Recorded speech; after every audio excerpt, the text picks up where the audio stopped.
Assalamualaikum, salam sejahtera dan selamat kembali semula ke channel Abang. Dan masih lagi salam Syawal. Terima kasih sangat-sangat sudi nak dengarkan cerita yang Abang nak sampaikan hari ini. Dan hari ini Abang nak sampaikan 3 lagi cerita pengalaman yang dihantarkan kepada Abang melalui email dan juga panggilan telefon.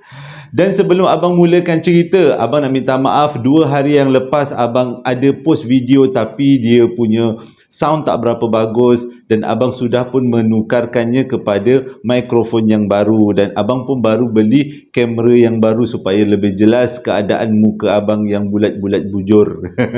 Jadi sebelum Abang mulakan cerita, Abang nak ucapkan selamat hari jadi buat Amanda, hari jadi yang ke-9 yang jatuh pada 13 hari bulan 5. Pak Cik doakan semoga Amanda dipanjangkan umur, dimurahkan rezeki, diberikan kesihatan yang baik dunia dan di akhirat, dipermudahkan segala urusan dunia dan di akhirat dan menjadi insan yang sangat-sangat cemerlang. Amin ya rabbal alamin. Dan pada tarikh yang sama 13 hari bulan 5, Abang nak ucapkan selamat pengantin baru buat Kamaluddin dan juga Eli. Abang rasa video ni keluar pada pukul 2 kan. Jadi rasanya Kamaluddin dengan Eli tengah diijab kabulkan ataupun tengah duduk bersanding pada waktu ni. Dan selamat pengantin baru untuk kalian berdua. Semoga diberikan satu perkahwinan, kehidupan perkahwinan yang sangat aman damai hingga ke syurga dan dimurahkan rezeki, juga cepat diberikan baby. Amin ya rabbal alamin. Jadi tanpa membuang masa, Abang akan mulakan cerita kali ini dengan A'udzubillahi minasyaitonirrajim. Bismillahirrahmanirrahim. Lupa kita nak doa. Semoga Allah memberikan ampunkan dosa kita, permudahkan segala urusan kita dan panjangkan umur kita, dan semoga Allah memberikan syurga buat mak ayah kita. Jangan lupa berdoa dulu, mana tahu ada di antara penonton ni aminnya dimakbulkan Allah kan. Jadi kita mana tahu kan. Jadi amin ya rabbal alamin. Jom kita terus dengarkan cerita yang pertama. Cerita yang pertama ni berlaku pada tahun 2007 dekat Abang nak cakap, nak salah nama tempat, dekat Pantai Pengkalan Balak, Melaka. Abang pernah ceritakan dalam 2 cerita sebelum ni, Pantai Pengkalan Balak ni bukan main-main. Banyak orang dah cerita benda yang pelik-pelik dekat Pantai Pengkalan Balak, tapi bukan semua orang pernah mengalaminya, hanya orang tertentu. Begitu juga yang disampaikan kepada Abang cerita kali ini memang pelik. Abang tak pernah lagi ceritakan kisah yang seumpama ini. Cerita ni disampaikan oleh seorang budak perempuan. Cumanya dia tak beritahu nama sebenarnya. Abang letaklah namanya sebagai Su. Jadi pada tahun 2007 ni, Su sebenarnya dia belajar dekat satu universiti dekat Kuala Lumpur. Apa belit dia dah? Dekat Kuala Lumpur. Waktu tu dia baru dapat anak buah pertama. Abang dia, bini abang dia lah, kakak ipar dia melahirkan anak buah yang pertama.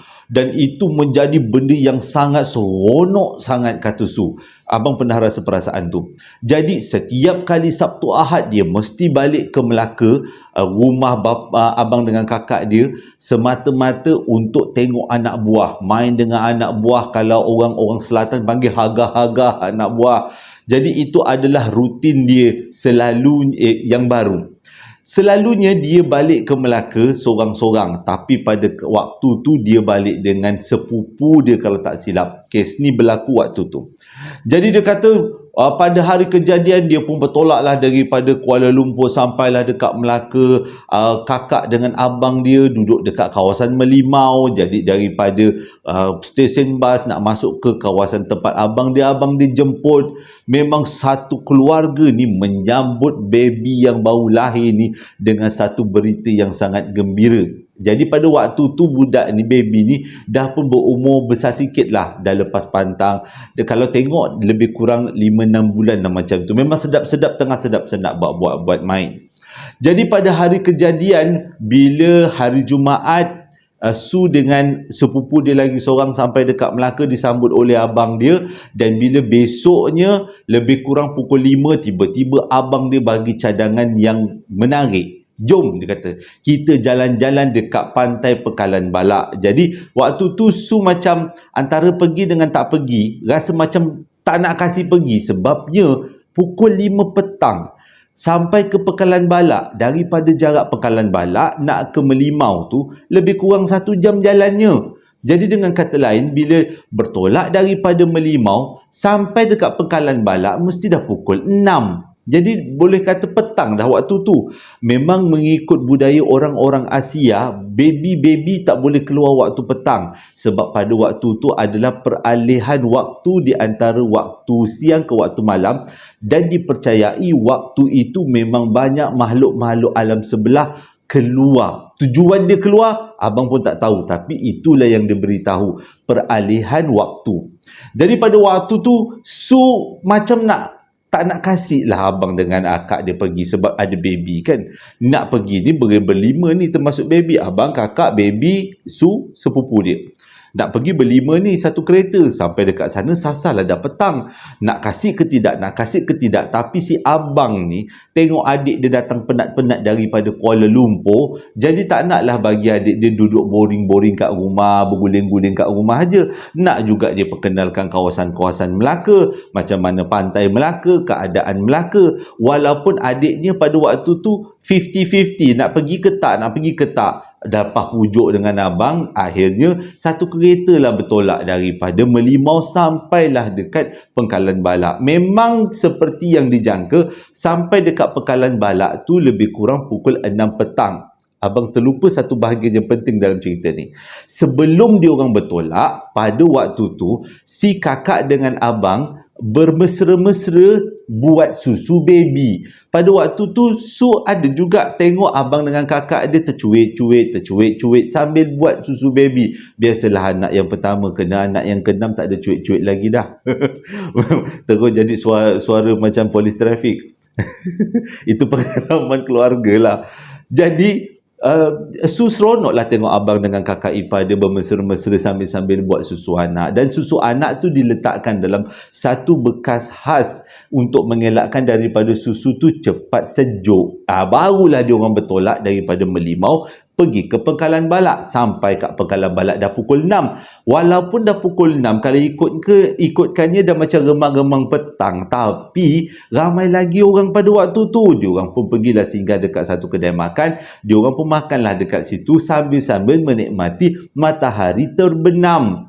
Jadi sambil-sambil menikmati matahari terbenam, dia orang makan-makan, minum-minum. Si baby ni tadi seronok, tergelak-gelak, sukalah dia.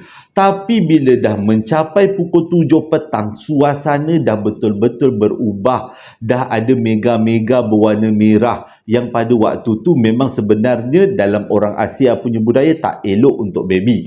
Dan pada waktu tu juga si kakak ipar ni cakaplah dengan keluarga ni, jomlah kita bertolak balik. Ini dah nak petang sangat, tak elok untuk baby. Waktu diorang tengah siap-siap nak balik tu, tiba-tiba si baby yang tadi elok aja tergelak-gelak, dia berubah, mukanya menjadi pucat dan dia mula nangis. Pada waktu tu diorang fikirkan ini mungkin disebabkan oleh perubahan waktu. Cepat-cepat diorang semua masuk dekat dalam kereta dan kereta pun bertolak daripada Pekalan Balak nak balik ke Melimau. Dalam kereta ni yang ada cerita yang pelik sangat. Jadi bila anak tu dah menangis tak berhenti, cuba dipujuk, cuba dilanglang kuit pun tak jalan juga. Akhirnya si mak dia cakap, dia kata, Su boleh tak ambilkan botol susu yang ada dekat tempat duduk belakang? Dia kata, susu tu abang dengan kakak dah siap-siap bancuhkan. Ada 2 botol. Senang cerita kalau 1 botol habis, 1 botol lagi boleh diminum oleh baby. Su ni pun tak banyak cakap, dia dengar arahan kakak dia. Itu adalah cara untuk menghentikan si baby ni menangis. Su pun buka lah bekas tempat letak susu. Sekali Su buka, kedua-dua botol susu tak ada susu. Kosong. Dan bukannya tersalah botol, ada kesan-kesan susu tapi macam dah minum. Pada waktu tu Su ambil botol susu tu, dia bagi pada kakak dia, kakak ipar dia. Dia cakap, Kak, tak ada susu dalam ni. Akak dah bocor ke apa ke ni? Bila akak ipar dia dengar, akak ipar dia terus mengucap panjang. Sebabnya akak ipar dengan abang dia sendiri yang bancuh susu tu dan masukkan susunya kat dalam bekas. Dan bila dia periksa bekas tu, tak ada lagi kesan-kesan kebocoran. Dengan kata lain, susu tu seolah-olah diminum oleh sesuatu. Mungkin dalam sebelah ada anak, kita tak tahu kan. Dia tiba-tiba nak rasa susu Dutch Lady ataupun Verlief, kita pun tak tahu. Itu rahsia alam sebelah. Jadi pada waktu tu si abang dengan kakak memang betul-betul sungguh-sungguh bagi tahu. Cuba periksa balik. Jangan-jangan ada susu-susu tu tumpah ataupun tersalah tukar bekas ke. Tapi memang confirm itulah bekas yang sama dibawa sewaktu mula-mula dalam perjalanan tadi. Dan memang confirm susu itulah yang dibancuh oleh abang dengan kakak dan juga disaksikan oleh Su. Tapi siapa yang minum susu tu? Bila diorang sedar susu tu dah tak ada, dah kering kena isap. Dengan kata lain, benda ni bukan sesuatu yang biasa. Waktu tu si abang ni terus cari kawasan tong sampah. Waktu tu juga Su, daripada dia pegang botol susu tu, dia terus lepaskan botol susu tu sebab dia nampak dekat puting kawasan botol susu tu macam ada bekas kena minum. Dah takkanlah abang minum, takkanlah akak minum, takkan suruh pupu dia pula minum. Tapi tak ada seorang pun yang bagi si baby ni minum. Tapi kenapa susu tu boleh habis? Bila abang dia berhenti dekat depan tong sampah besar yang dekat dengan sekolah menengah, kalau tak silap abang dia pun ambil botol susu dan bekas-bekasnya sekali dihumbannya dekat dalam tong sampah sebab tak nak apa-apa benda yang buruk berlaku. Sepanjang peristiwa tadi, si anak ni, si baby ni melalak-lalak. Tapi lepas botol air, botol susu tu dihumban dalam tong sampah, si baby langsung senyap. Tak menangis, terus tidur. Pelik kan? Tapi inilah kata Su, padahnya bawa anak-anak keluar pada waktu-waktu maghrib yang tak elok. Orang Asia memang tak buat selalunya. Tapi orang sekarang ramai juga yang buat, sebenarnya tak elok sebab dia perlu perubahan waktu. Jadi sejak daripada itu diorang berhati-hati, tak akan lagi keluar pada waktu-waktu peralihan waktu. Itu sangat bahaya. Dan yang paling pelik, bila susu tu dihumbankan, baby tu senyap, terus tidur, tak nangis-nangis. Yang tadi komen melalak sampai dah tak keluar air mata, tengangang-ngangar budak tu macam kena sampuk. Lebih kurang macam tu. Ini pengajaran, dia kata. Cerita yang kedua berlaku pada tahun 2010 dekat Perak, diceritakan kepada abang oleh seorang budak perempuan yang bernama Intan. Intan ni sebenarnya dah lama sangat nak ceritakan dekat abang kisah-kisah seram yang dia alami. Tapi memang tak ada peluang abang nak dapatkan panggilan telefon dengan dia. Selalu kami berWhatsApp. Dan akhirnya Intan hantarkan cerita melalui WhatsApp voice. Jadi bila dia bercerita tu, abang dengar suara dia, macam mana keadaan dia bercerita, dan abang buatlah catatan. Cerita dia macam ni. Dekat kawasan perumahan Intan memang ada seorang makcik terkenal selalu dirasuk ke sampuk. Sikit-sikit aja makcik tu menjerit-jerit. Sikit-sikit makcik tu berguling-guling. Semua orang dekat situ tahu dengan keadaan makcik tu. Jadi ramailah juga yang bertanya-tanya kenapa makcik tu boleh jadi macam tu. Jadi makcik tu pun beritahu sebenarnya dia ni jadi macam tu sebab dia ada ilmu keluarga nak dijatuhkan kepada dia. Tapi dia tak nak sebabnya dia fikir benda itu adalah luar daripada agama Islam. Agama Islam tak benarkan. Walaupun ini bukan kesalahan makcik tu, sejak daripada waktu tu, sejak daripada makcik tu kerasukkan banyak kali, satu taman gelar makcik tu makcik puaka. Dia bukan satu kutukan, tapi dengan kata lain, kita nak kenal orang kan, kadang-kadang Pak Mat gunting, kadang-kadang Pak Mat basikal. Ni siapa? Makcik mana? Makcik Senah Puaka. Dia sedap, bukanlah kutukan, tapi orang Melayu macam tu lah kan. Orang Asia lah, orang Melayu baik Cina baik India memang macam tu lah. Jadi semua orang tahu tentang makcik tu.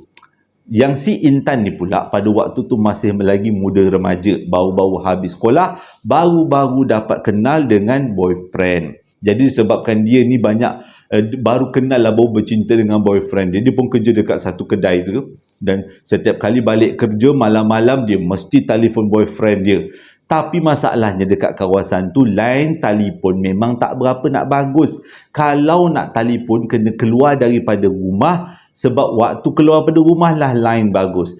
Masalah lain ialah bila keluar daripada rumah nak dapatkan line telefon, selalu Intan dengar makcik puaka menjerit-jerit. Walaupun jarak rumah diorang agak jauh, tapi makcik tu punya menjerit, punya menyaring, melengking suara dia tu boleh dengar sampai rumah dia. Kalau orang-orang yang biasa tengok orang histeria, tahu macam mana orang histeria menjerit. Lain macam. Jadi pada waktu tu dia kata tak kisahlah, demi cinta punya pasal, dia teruskan telefon. Kadang-kadang boyfriend dia tanya, ni siapa pula? Sayang-sayang, siapa yang menjerit-jerit tu? Macam tu lah agaknya abang praktis. Jadi waktu tu si Intan beritahulah, dia ceritalah dekat boyfriend dia yang tentang hal makcik puaka. Dia ceritalah makcik tu tak salah, tapi keluarga dia ada keturunan dia ada ilmu-ilmu kan. Jadi sejak tu setiap kali diorang bertelefon malam memang selalu dengar makcik puaka menjerit-jerit. Dan ada beberapa malam yang lebih seram lagi bila selepas menjerit, makcik tu menjerit, dia akan nampak makhluk-makhluk macam perempuan melintas tengah jalan, kadang-kadang perempuan terbang, dia akan nampak kelibat-kelibat macam tu. Dan bila dah nampak kelibat macam tu, dia akan beritahu boyfriend dia, kita stop kat sini, saya nak kena masuk, sebab dia dah bagi warning, sudah melintas-lintas depan muka. Jadi fahamlah boyfriend dia. Okey, ceritanya adalah pada satu hari, waktu tu Intan baru aja bekerja dekat satu restoran, kalau tak silap babang sama ada KFC atau McD. Kita ambil McD je lah. Dia baru kerja dekat McD. Jadi dia kata walaupun dia shift siang, tapi dia terpaksa balik malam sikit. Budak baru banyak benda nak kena belajar. Jadi bila sampai dekat kawasan perumahan tu, dia dah beritahu dengan mak bapak dia, siap-siap, kalau dia dah nak balik nanti, jangan tidur dulu, tunggu dekat kawasan ruang tamu rumah supaya nanti senang dia nak masuk. Sebabnya pada waktu tu tak ada kunci pendua. Jadi dia pun berjalanlah, naik, kalau tak silap abang, berjalan kaki, turun bas, berjalan kaki nak sampai ke rumah tu. Waktu dia nak berjalan ke rumah dia perlu melintasi rumah makcik puaka. Jadi pada waktu tu dudak berdebar lah juga. Bila dia melintas je depan rumah makcik puaka, tiba-tiba jalannya dihalangi oleh seseorang yang bertubuh besar, tinggi dan gelap berbulu. Dengan kata lain, tu bukan beruk, tu bukan manusia. Itu adalah sesuatu yang ada kaitan dengan makcik puaka. Kiraannya bela-bela dia jugalah.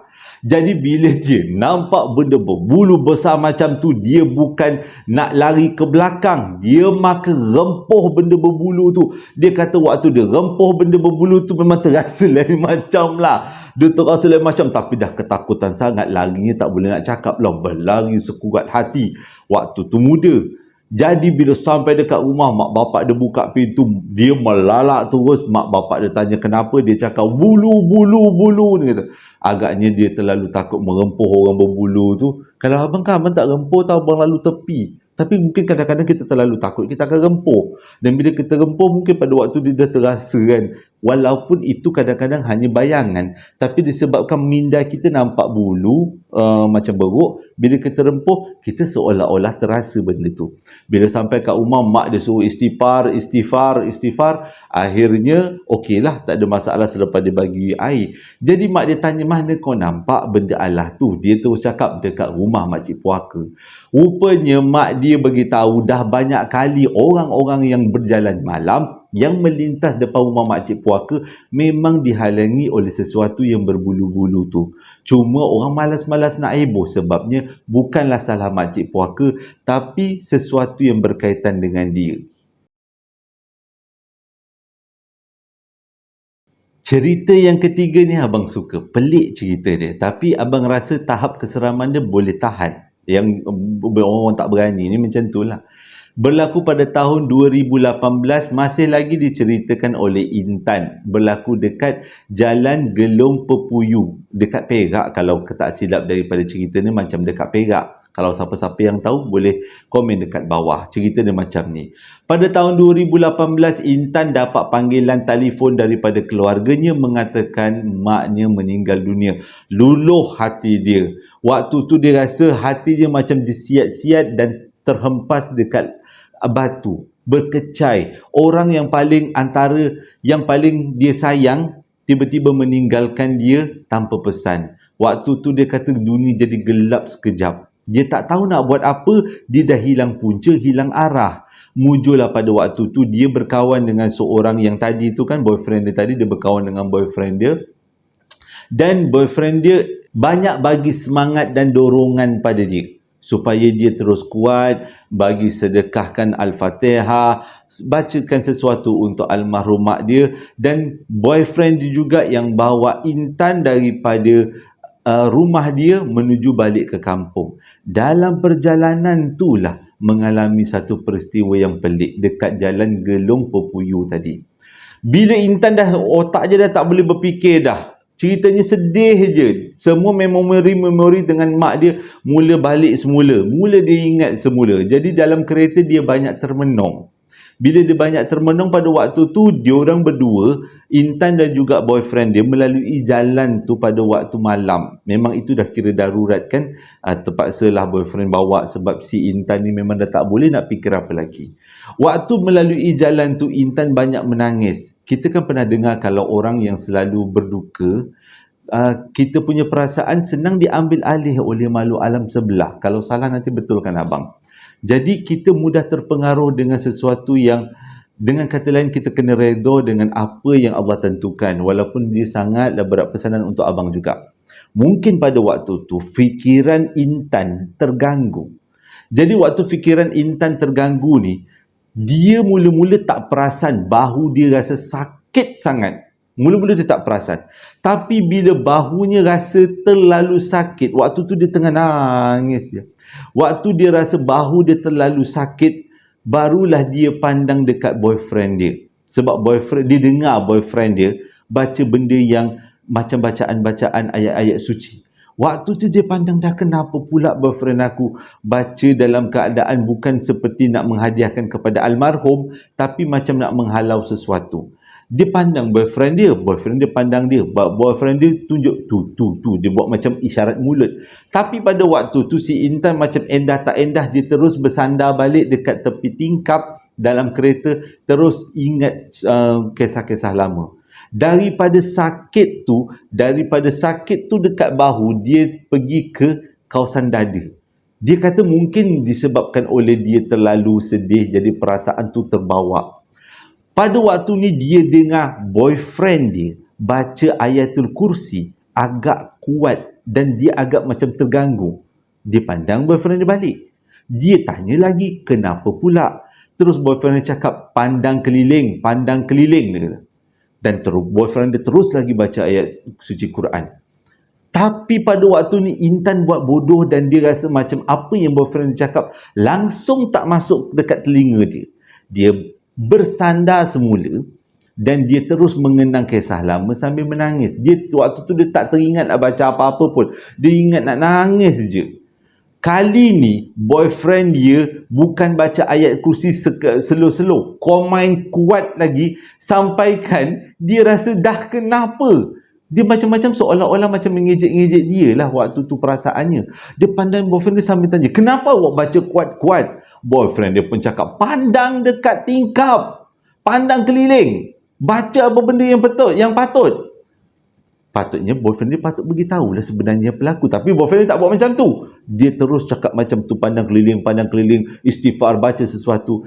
Yang si Intan ni, bahu dia sakit, dia punya dada pun sakit, dia pun pandang lah apa yang menyebabkan bahu dia dengan dada dia sakit. Dia ingat krem-krem macam tu je. Sekali dia pandang ke bahu dia belah kiri, dia nampak tangan hitam yang kukunya cukup panjang dan tajam mencengkam bahu dia.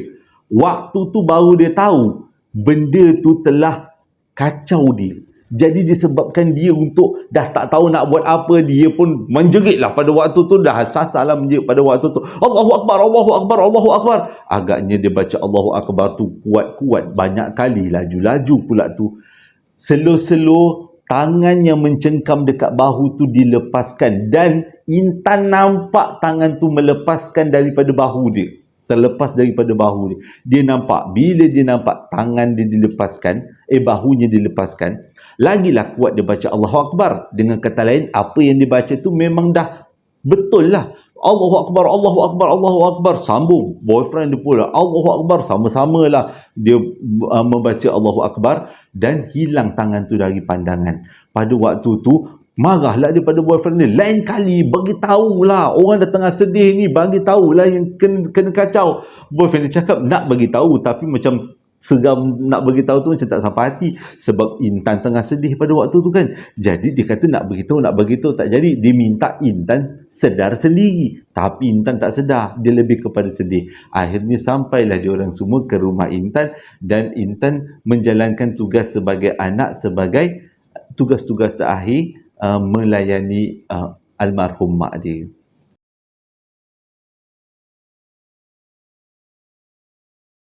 Terima kasih sangat-sangat sudi dengarkan cerita yang abang sampaikan hari ini. Harap-harap ceritanya memberi iktibar dan pengajaran. Kadang-kadang cerita yang abang sampaikan ni ada naik turunnya. Kadang-kadang terlalu seram, kadang-kadang tak seram langsung. Kadang-kadang lebih pada pengajaran, kadang-kadang lebih sedih. Jadi semua ini adalah, abang minta maaf sangat-sangat, ini adalah pengalaman daripada ramai orang yang dihantarkan kepada abang untuk dikongsikan supaya menjadi iktibar, tauladan tu, dan juga pengajaran kita semua pada masa yang sama, hiburan lah kan.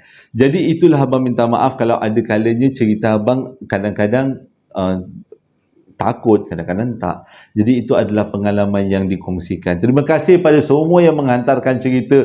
Cerita kalian memang semuanya luar biasa. Abang tetap suka walaupun dihantar oleh budak yang berumur 9 tahun. Pakcik hargai. Pakcik akan ceritakan dan pakcik akan hargai. Dan abang minta maaf kalau ada di antara cerita-cerita yang dihantar belum lagi dikeluarkan. InsyaAllah abang akan terus bercerita selagi ada yang menghantarkan cerita. Terima kasih pada yang membeli sambal lara dan juga perapan sate. Hingga berjumpa lagi dalam 2 hari akan datang. Assalamualaikum warahmatullahi wabarakatuh.